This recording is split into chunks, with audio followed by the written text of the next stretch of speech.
ცხოვრება შენ გზებს ეკუთვნოდი. მე კი ამ გზებიდან შვენს მოვედის. როგორ მიმცივი და უშენობი, როგორ მენატრები. ყოველი საღამო როცა სახლში მართავჩებოდი, ჩემთვის გრძელი, უსასრულო გამეიყო. ხანდახან სიჩუმეც კი მინდოდა, თითქოს შენი ხმა უნდა გამოგონა. ცხოვრება ერთი დიდი, დაუსრულებელი მონატრება იყო.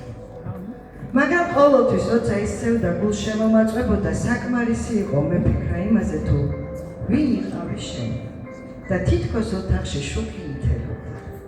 მე ხომ ვიცოდი, რომ ჩემი ქმარი მთელი ქვეყნის სიამაყე იყო.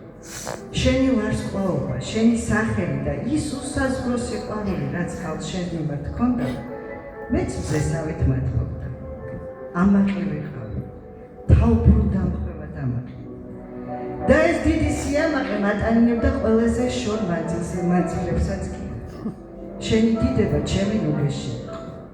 მიწაზე ჩვენი გზები ხშირად იყოფოდა. შენ წინ მიდიოდი სიმაღლეებისკენ, მე კი შორიდან გეტყვი. ახლა კი შეხედე ცაზე ჩვენი ვარსკვლავები გვერდ-გვერდ აითო. აქ აღარ არსებობს მანძილი, აღარ არსებობს უშენო საღამოები და ცარიელი სახლი. დღეს შენი მშობლიური კუთხე ისევ შენი სახელით ხარობს. მე კი შენს გვერდით, მუდამ შენთან, სავსე უსასრულო სიყვარულით.